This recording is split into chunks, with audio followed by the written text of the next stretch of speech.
Oh, ito pa mga idol, oh, panoorin natin to. Ang galing ng gamit niya sa pagtatanim ng gulay mga idol. Oh. Ayan na.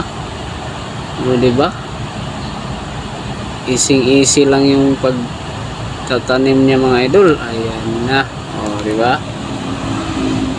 Ay, grabe talaga yung mga invento sa ibang lugar mga idol. Oh. Ayan, oh.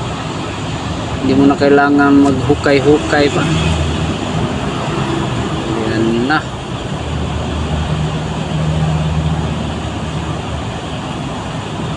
Ay, grabe. Tapos napakalawak pa ng taniman nila mga idol. Ayan. Tapos ayan, nakahilira. Ay, grabe ang lawak ng taniman nila mga idol. Oh, ayan na yung mga natanim na. Tapos yung lupa nila, ibang klase din yung lupa nila doon mga idol. Parang may limestone. Ay, grabe.